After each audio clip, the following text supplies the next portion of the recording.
Kedua, maksudnya tingkatan dalam agama Islam. Jadi tingkatan dalam agama Islam, tingkatan keimanan seseorang di dalam hati itu ada tiga. Tingkatan yang pertama Islam, yaitu dilihat dari zahirnya. Orang ketika mengucapkan syahadat la ilaha illallah Muhammadar Rasulullah, dia telah dianggap orang Islam. Tapi belum tentu dia memiliki keimanan, belum tentu dia memiliki ihsan. Dia baru memiliki keimanan kalau terpenuhi rukun iman. Ada orang yang mengucapkan syahadat, dia juga menjalankan sholat, dia juga membayar zakat, dia pergi haji, bahkan hajinya berkali-kali, dia juga berpuasa. Tapi kalau dia tidak percaya satu saja dari rukun Islam, maka imannya belum dianggap. Tapi secara zahir dia dianggap sebagai orang Islam, maka perilakunya ataupun ketika hal-hal yang membutuhkan misalkan bantuan, maka sesama muslim harus membantunya karena statusnya sebagai muslim. Ketika dia meninggal dunia, maka harus dikafani, dimandikan, disolati, dikuburkan di pemakaman kaum muslimin. Karena memang dari sisi zahirnya dia Islam. Adapun dari sisi batiniahnya, Allah yang menilai ini orang belum beriman, maka dia akan disiksa atau bahkan dia kekal di dalam api neraka. Itu Allah yang menilai. Adapun manusia menilainya dari sisi zahirnya. Ketika ada orang yang tidak sholat, maka manusia di sini punya peran. Dia harus punya peran untuk memerintahkan orang ini sholat, terutama bagi waliul amr. Pemerintah kaum muslimin wajib memerintahkan, bahkan memaksa orang ini untuk mendirikan sholat. Termasuk juga ketika dia tidak membayar zakat, pemerintah kaum muslimin bisa mengambil paksa zakat orang tersebut. Bahkan mereka dikasih peringatan, seandainya tidak tobat maka akan ditegakkan hukuman. Ini dari sisi zahirnya. Adapun iman, ini dari sisi batiniah. Seseorang percaya kepada Allah, dia iman kepada hari akhir, dia iman kepada kitab-kitab, dia iman kepada malaikat, dia iman kepada takdir baik maupun takdir buruk. Ini semua berkaitan dengan keadaan di dalam batinnya. Baik, kata saya ingin, iman menurut bahasa adalah membenarkan. Adapun menurut istilah adalah meyakini dengan hati, mengucapkan dengan lisan, dan membuktikannya melalui amal perbuatan yang terdiri dari 73 cabang. Nah, jadi iman secara bahasa adalah keyakinan yang kuat. Seorang memiliki keyakinan yang kuat tentang apa? Tentang rukun iman tadi, yaitu secara istilah mengucapkan dengan lisan, membuktikan dengan hati, atau membuktikan melalui badan, dan meyakini di dalam hati. Ini baru dikatakan orang beriman. Jadi iman ini harus memiliki 3 komponen, yaitu ucapan, keyakinan, dan juga perbuatan. Ini sepakat Ahlus Sunnah wal Jamaah, iman itu melalui 3 ini: ucapan, perbuatan, dan juga keyakinan di dalam hati. Kalau ada orang yang cuma yakin saja, tapi dia tidak pernah mengucapkan syahadat la ilaha illallah, maka orang ini tidak pernah dianggap orang beriman. Kalau dia percaya Allah sebagai Tuhan, dia percaya adanya hari akhir, dia percaya ada Nabi, bahkan dia percaya ada Nabi Muhammad, harus dibuktikan dengan ucapan, yaitu mengucapkan syahadat la ilaha illallah Muhammadar Rasulullah, baru dikatakan orang yang beriman. Atau hanya dia melakukan saja, dia mengucapkan dan dia melakukan tanpa ada keyakinan, maka ini juga imannya tidak sah. Jadi ada orang yang mengucapkan syahadat la ilaha illallah, kemudian dia menjalankan rukun Islam, mengamalkan rukun Islam, tapi keyakinannya tidak 100%, masih ragu-ragu hari kiamat ini ada atau tidak. Tidak yakin 100% adanya hari kiamat, masih ragu-ragu, maka orang seperti ini tidak dikatakan orang beriman. Dia harus penuh keyakinan 100% bahwa hari kiamat itu akan terjadi. Kemudian dibuktikan dengan amalan. Ada orang yang yakin dalam hati, kemudian dia juga mengucapkan 2 kalimat syahadat, tapi dia tidak pernah beramal sama sekali, maka ini juga imannya diragukan. Karena amalan itu bukti adanya keimanan. Orang kenapa bisa beramal? Karena dia punya iman. Nah, ini ada orang yang mengaku beriman tapi tidak pernah beramal, maka imannya juga diragukan. Jadi ada keterkaitan antara keyakinan, ucapan dan juga perbuatan. Walaupun para ulama berbeda pendapat antara amalan itu termasuk iman atau dia cuma buah dari keimanan.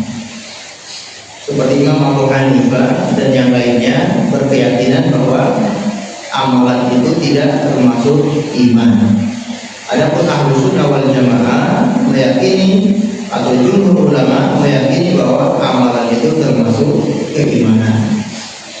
Dan ini memiliki efek ya.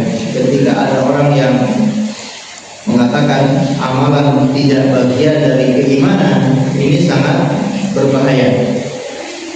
Termasuk dari kelompok orang-orang Murji'ah. Mungkin pernah dengar ada kelompok namanya kelompok Murji'ah. Kelompok Murji'ah ini punya pemahaman iman itu yang penting yakin, yang penting diucapkan, tidak perlu dibuktikan dengan perbuatan. Ketika dia sudah percaya adanya Allah, maka dianggap dia sudah beriman sekalipun dia berbuat kesyirikan. Karena amalan itu tidak berpengaruh sama sekali dengan keimanan. Amalan lain, keimanan lain. Jadi yang penting dia percaya adanya Allah, dia percaya adanya hari kiamat, percaya adanya Rasul, percaya adanya kitab-kitab. Kalau sudah seperti itu, sudah dianggap orang yang iman, kamil iman, imannya sempurna. Walaupun dia berbuat judi, walaupun dia minum khamr, walaupun dia berzina, melakukan dosa besar, termasuk berbuat kesyirikan, tetap dia dianggap orang yang imannya sempurna. Kenapa? Karena iman itu hanya keyakinan dan ucapan, amalan tidak berpengaruh kepada keimanan. Nah, ini tentunya sangat berbahaya keyakinan seperti ini. Sehingga kelompok seperti ini memiliki keyakinan bahwa Fir'aun termasuk iblis ini orang yang imannya sempurna. Iblis orang yang imannya, iblis bukan orang kan? Iblis ini makhluk yang imannya sempurna. Fir'aun orang yang imannya sempurna. Kenapa? Fir'aun percaya adanya Tuhan, percaya adanya Allah. Jadi berarti akhirnya dia mengakui adanya Allah, maka dia orang yang imannya sempurna. Iblis juga mengakui adanya Allah. Bahkan iblis ini bersumpah dengan nama Allah. Fabi'izzatika, dengan keagunganmu ya Allah, la'ughwiyannahum ajma'in, aku akan menyesatkan hamba-hambamu semuanya. Ini iblis bersumpah dengan nama Allah. Wah, ini iblis ini imannya sempurna.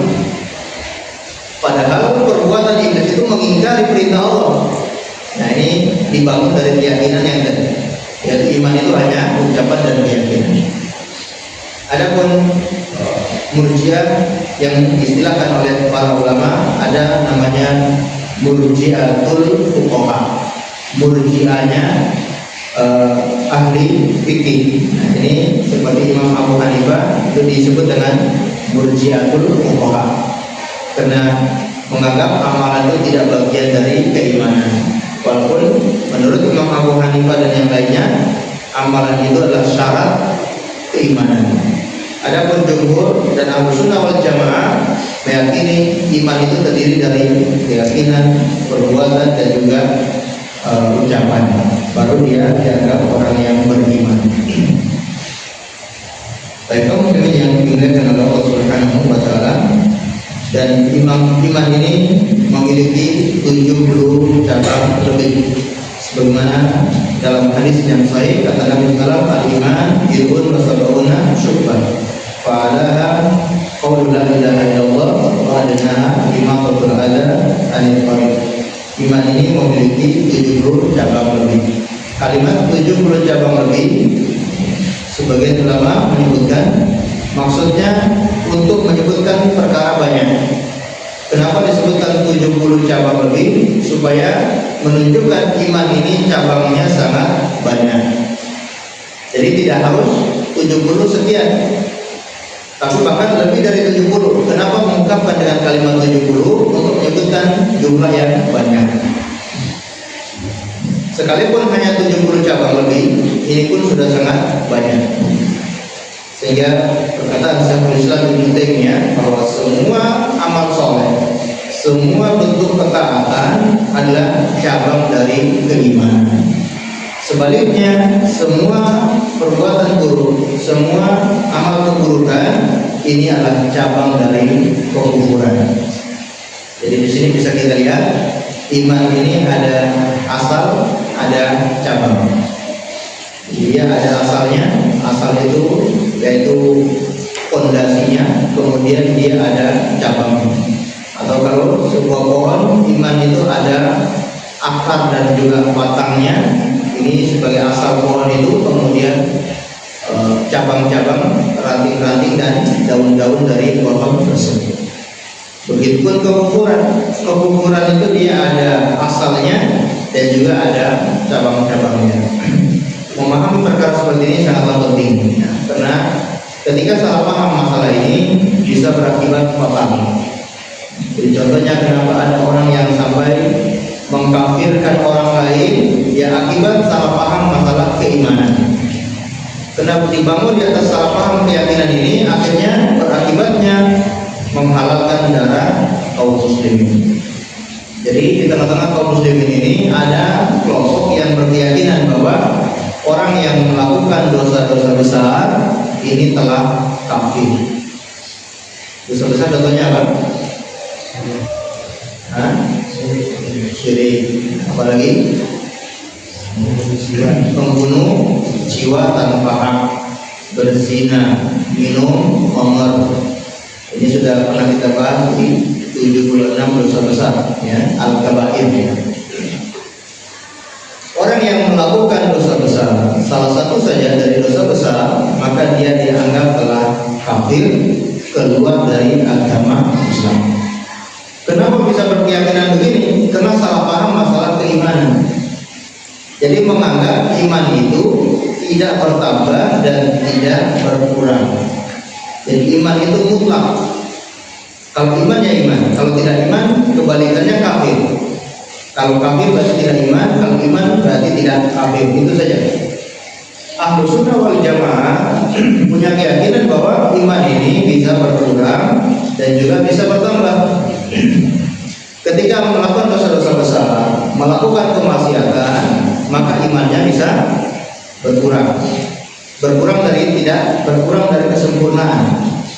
Aslinya imannya harus sempurna, karena berbuat dosa besar imannya menjadi berkurang, tidak sempurna. Nah, orang yang seperti ini diantaranya seperti orang-orang yang berpemahaman Khawarij. Mereka meyakini orang yang melakukan dosa besar dia telah keluar dari Islam. Baik, jadi iman memiliki asal dan memiliki cabang. Baik, iman punya asal dan iman punya cabang. Kekafiran juga sama. Kekafiran punya asal, kekafiran juga punya cabang. Ketika ada orang Islam yang melakukan cabang kekafiran, maka imannya atau asal keimanannya tidak berpengaruh. Jadi kalau ada orang Islam yang melakukan cabang kekafiran, ada gambaran di sini ya. Jadi semua amal keburukan, dosa besar, amalan-amalan keburukan, ini cabang dari kekafiran. Ada orang Islam minum khamr, kira-kira asal keimanannya berpengaruh atau tidak? syahadat la ilaha illallah Muhammad Rasulullah itu berpengaruh atau tidak? Maka jawabannya tidak berpengaruh. Artinya minum khamr itu tidak menghilangkan syahadat la ilaha illallah Muhammad Rasulullah. Ada orang yang berzina. Berzina itu tidak menghilangkan asal keimanan, tidak menghilangkan syahadat la ilaha illallah Muhammad Rasulullah. Tapi minum khamr, berzina, membunuh orang lain tanpa hak, ini bisa menghilangkan cabang-cabang keimanan. Cabang-cabang keimanan bisa hilang kalau ini benar. Tapi kalau asal keimanan yaitu syahadat la ilaha illallah Muhammad Rasulullah tidak bisa dihilangkan dengan perbuatan dosa besar. Baik. Sebaliknya, ada orang non-muslim melakukan cabang-cabang keimanan.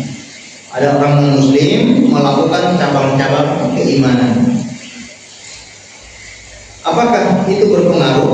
Maka jawabannya tidak berpengaruh. Ada orang non-muslim sholat.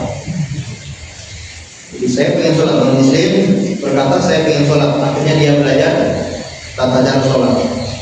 Dia belajar, dia hafal doa sholat, doa ruku, doa sujud. Dan begitu masuk waktunya, dia ambil air wudu, dia menghadap kiblat, dia takbir, dari takbir sampai salam, sholat dengan sempurna.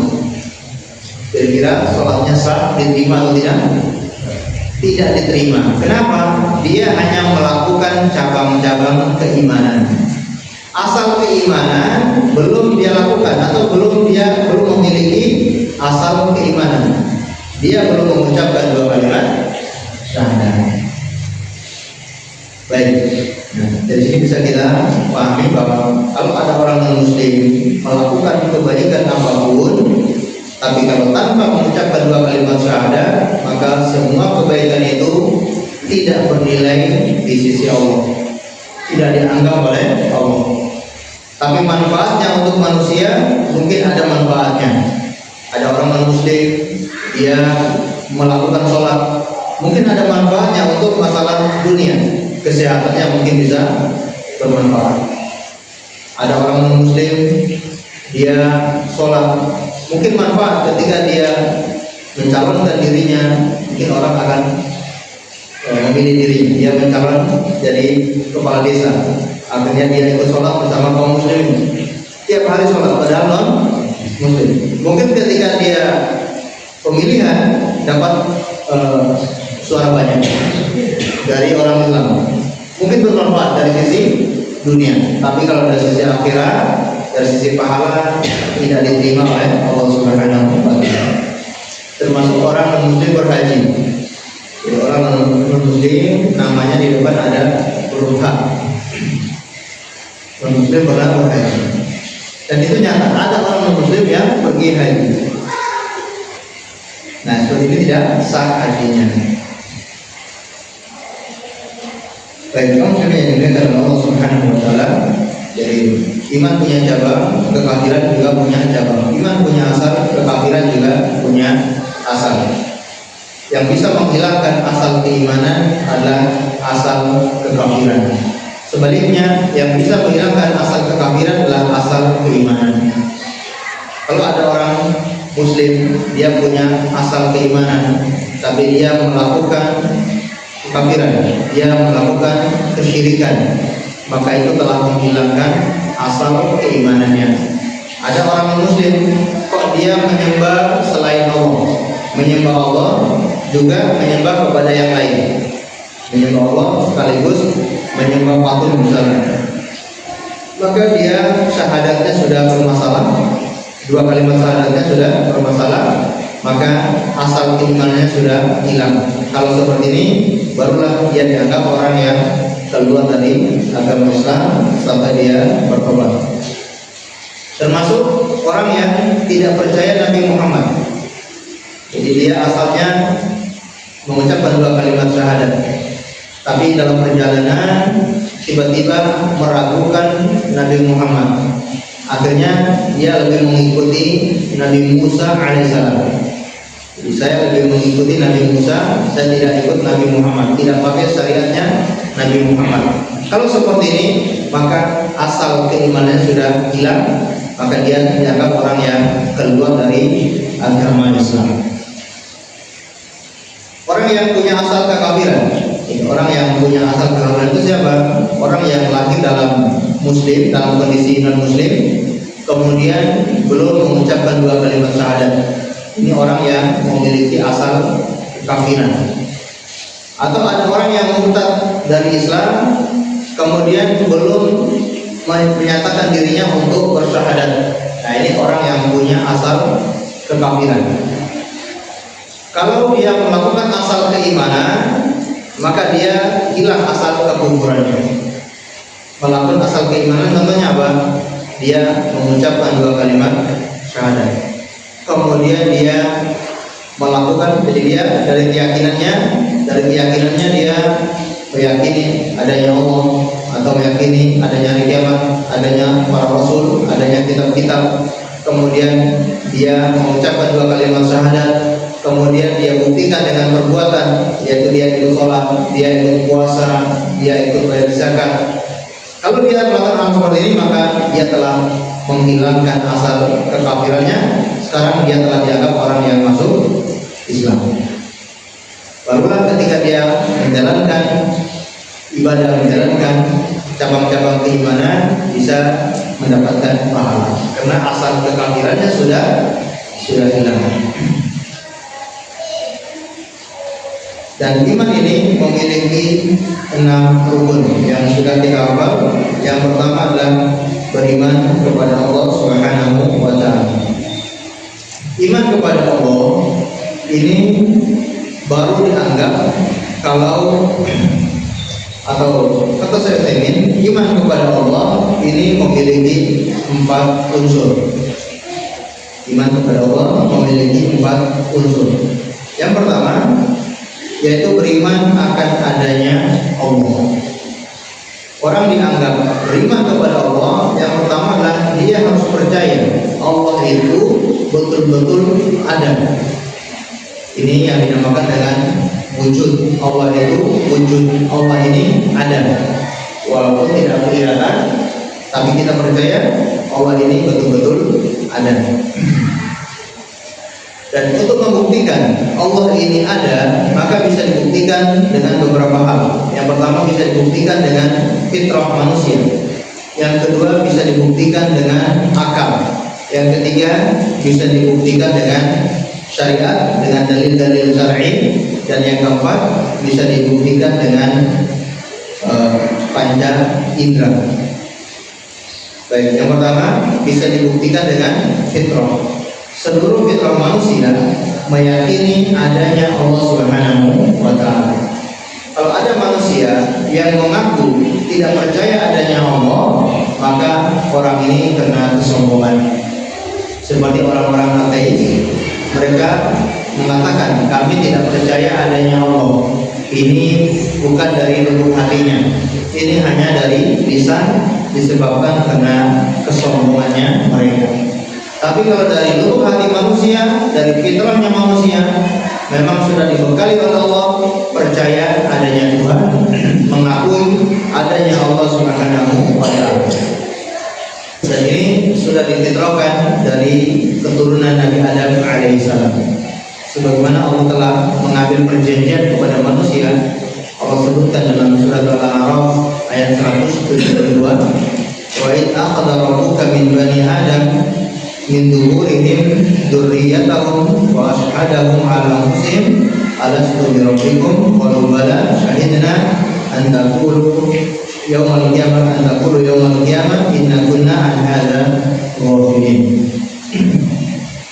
Allah Subhanahu wa Ta'ala, dan ingatlah ketika Tuhan telah mengambil perjanjian dengan Bani Adam, atau mengeluarkan dari tulang sulbi Nabi Adam, keturunan Nabi Adam. Kemudian Allah berfirman kepada mereka, apakah kalian bersaksi aku ini Tuhan kalian? Semua keturunan Nabi Adam qalu bala syahidna. Mereka semua mengatakan betul engkau Tuhan kami dan kami menjadi saksi. Antaqulu yaumal qiyamah inna kunna an hadza ghafilin. Dan nanti pada hari kiamat ada dari manusia yang mengatakan, dan kami lalai dari ucapan tersebut. Baik, ini sudah menjadi fitrah manusia. Mereka mempercayai adanya Tuhan, adanya Allah Subhanahu wa taala. Sebagaimana juga kata Nabi sallallahu alaihi wasallam, "Ma min mauludin illa yuladu 'alal fitrah."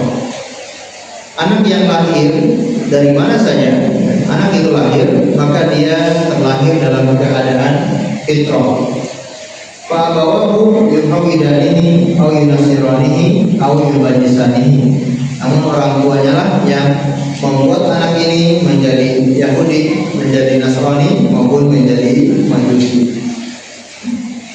Jadi kalau fitrahnya tidak dilencengkan, fitrahnya tidak dirubah oleh manusia, maka dia akan tumbuh sesuai dengan fitrahnya. Dan pernah dibuktikan, mereka meletakkan anak ini di dalam sebuah ruangan, kemudian tidak dikasih keyakinan apapun, tidak diajari keyakinan apapun, maka anak ini tumbuh besar dan dia percaya dengan adanya Allah Subhanahu wa taala, beriman kepada Allah Subhanahu wa taala. Jadi orang tua, lingkungan inilah yang mempengaruhi anak ini apakah menjadi Yahudi, menjadi Nasrani ataupun menjadi Majusi. Kalau tidak dipengaruhi, contoh ada orang tua yang Nasrani, anaknya lahir, dia tidak ajari agama itu kepada anaknya. Jadi dia tidak menanamkan keyakinan agama tersebut kepada anaknya, maka anak ini tumbuh besar dan nanti akan mengenal agama Islam. Karena semua sudah difitrahkan oleh Allah Subhanahu wa taala. Jadi kita lihat kebanyakan orang-orang yang mu'alaf, yang masuk ke dalam agama Islam, ya, biasanya dari orang-orang yang tidak taat beragama. Jadi walaupun ada juga yang dari orang-orang yang taat beragama, tapi kebanyakannya dari yang tidak taat beragama, karena tidak ditanamkan keyakinan agama mereka, sehingga dia tumbuh dengan fitrahnya dan menemukan kebenaran Islam. Biasanya ketika karena tidak diajari agama, maka dia tumbuh dalam keraguan-keraguan, akhirnya dia bahkan menjadi orang ateis, dia tidak percaya adanya Tuhan. Setelah dia tidak percaya adanya Tuhan, baru datanglah keyakinan baru, percaya adanya Allah Subhanahu wa taala. Nah, ini terbukti dari fitrah manusia mengenal adanya Tuhan. Dan memang manusia difitrahkan untuk mencari penciptanya. Disebutkan bahwa manusia yang tidak menemukan Tuhannya atau tidak menemukan Tuhan yang benar, maka dia akan menjadikan apa saja menjadi Tuhan. Kalau ada manusia yang tidak menemukan Tuhan yang benar, maka dia akan menyembah apa saja selain Allah Subhanahu wa taala. Sekalipun benda atau sesuatu itu sesuatu yang sangat buruk, dia tetap menyembah sesuatu itu. Kalau tidak menemukan Tuhan yang benar, maka ateis ini pengikutnya sedikit. Dari zaman ke zaman, orang yang mengaku ateis atau pengikut ateis ini jumlahnya sangat sedikit dibandingkan orang yang punya agama. Orang yang punya agama dari zaman ke zaman selalu banyak. Jadi kalau ada orang yang tidak menemukan Tuhan yang benar, dia akan menyembah apa saja. Mungkin ada yang menyembah manusia, ada yang menyembah hewan, ada yang menyembah sapi, ada yang menyembah batu-batu besar, ada yang menyembah patung, ada yang menyembah pohon. Kenapa bisa menyembah hal-hal seperti ini? Karena dia tidak menemukan Tuhan yang benar dan sudah difitrahkan untuk menyembah Tuhan, tapi dia dilencengkan oleh orang-orang yang tidak bertanggung jawab. Dia dilencengkan oleh pembesar-pembesarnya, oleh kepala sukunya, mengajari dia untuk menyembah berhala, menyembah manusia, atau menyembah hewan, menyembah monyet, menyembah ular. Akhirnya dia menyembah sesembahan tersebut. Tapi kalau sudah menemukan Tuhan yang benar, dia tidak akan melenceng dari Tuhan tersebut. Dia tidak akan pergi dari Tuhan tersebut. Kita bersyukur kepada Allah karena kita telah menemukan Tuhan yang benar, sesembahan yang benar, yaitu Allah Subhanahu wa Ta'ala.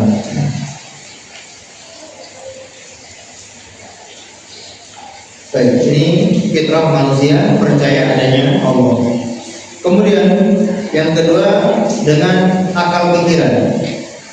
Jadi akal manusia itu meyakini adanya Allah Subhanahu wa Ta'ala. Jadi dia berpikir sesuatu yang wujud, sesuatu yang ada di muka bumi ini pasti ada yang menciptakannya.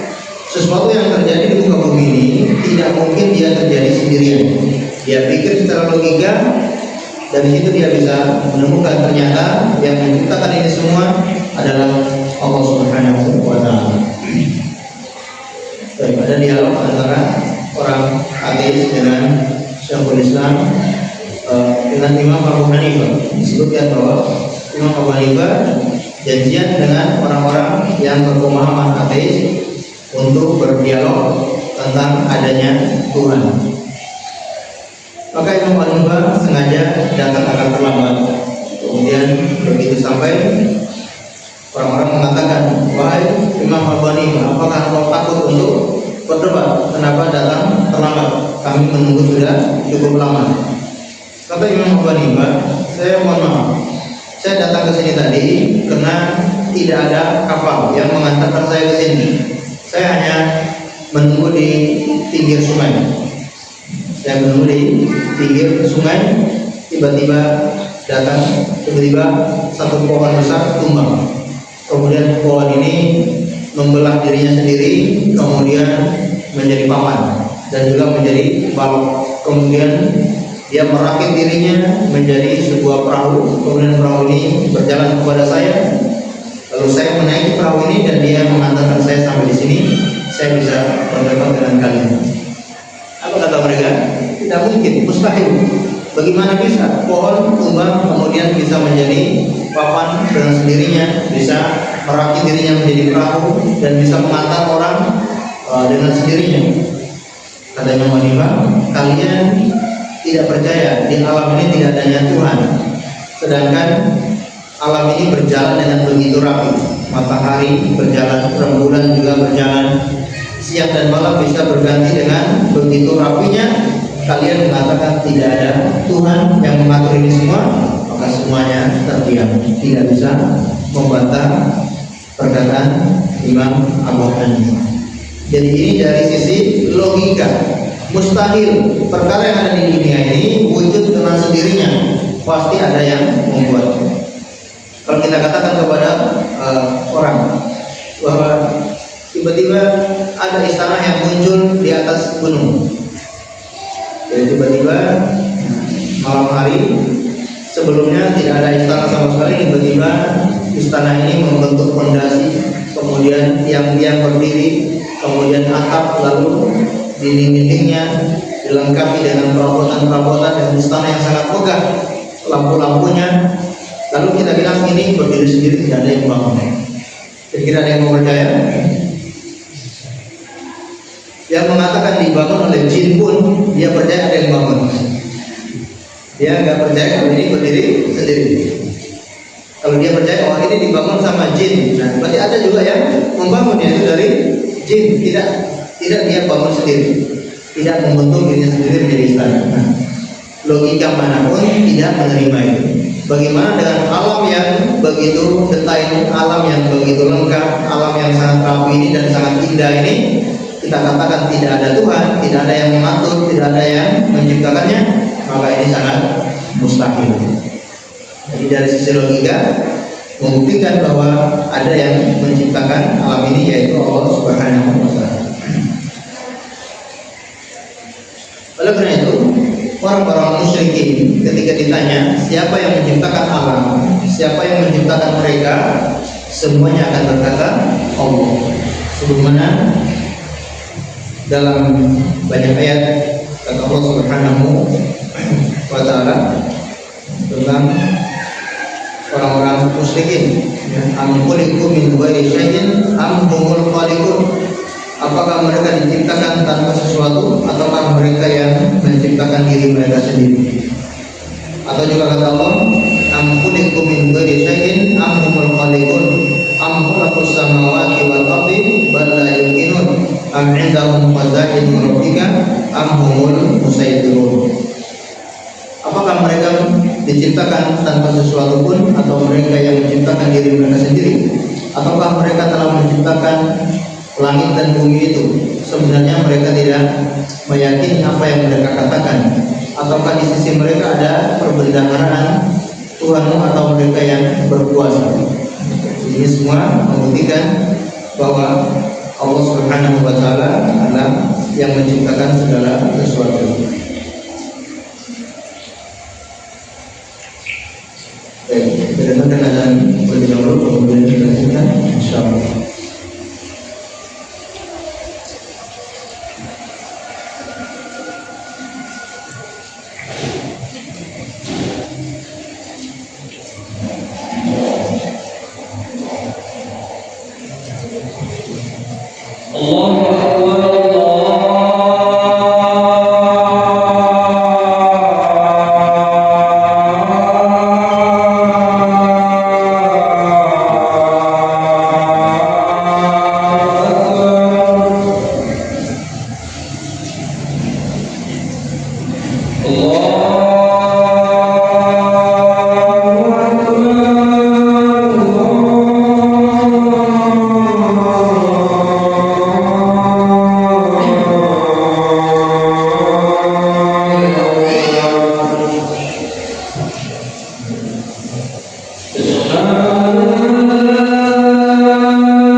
Berikutnya dalil adanya Allah, yaitu dalil secara syar'i.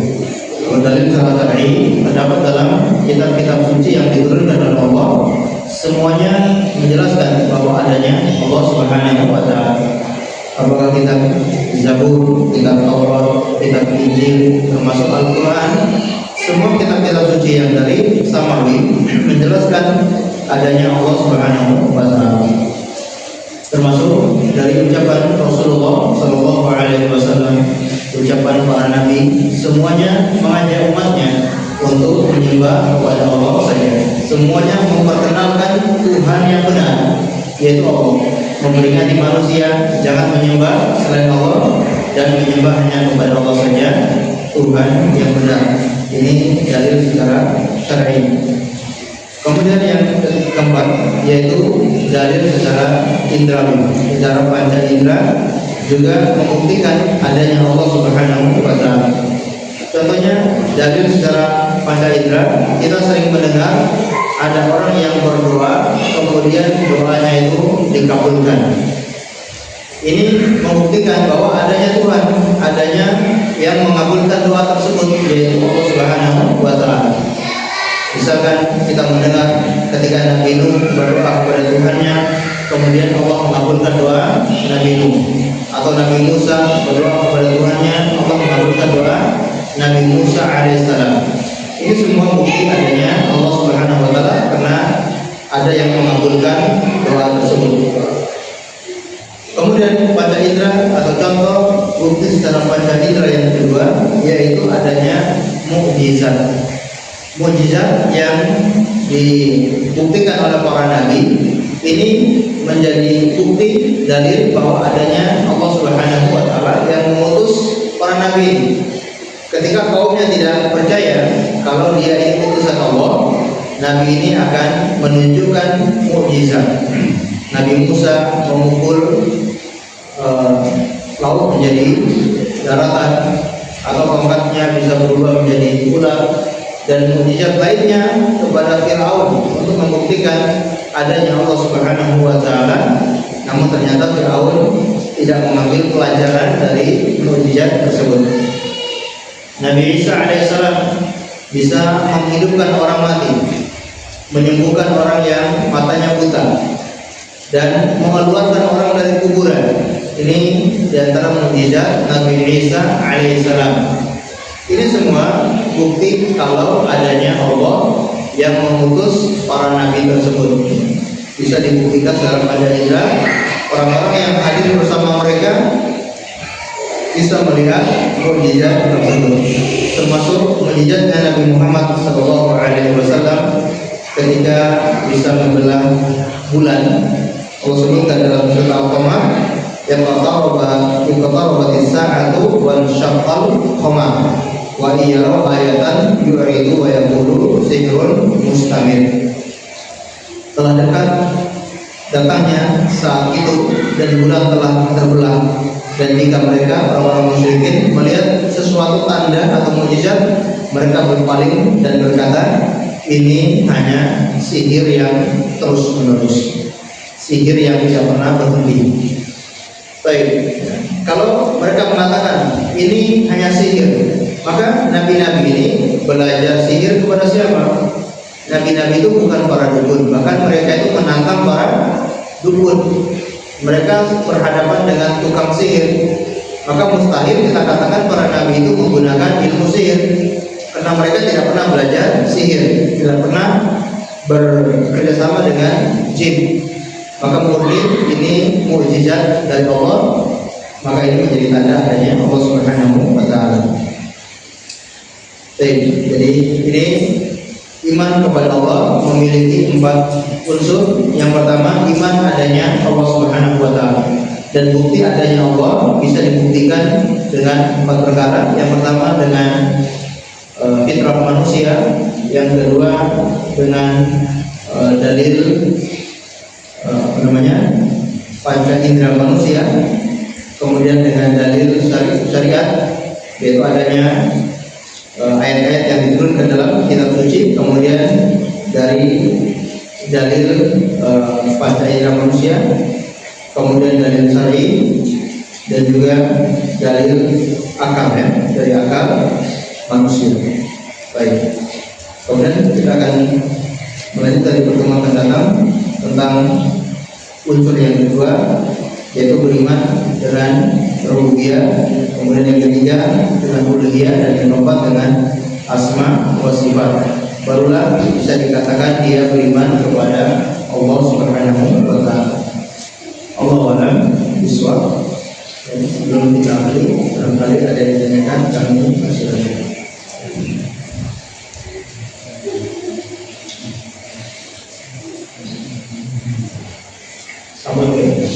Baik, kita akhiri dengan membaca doa kafaratul majelis.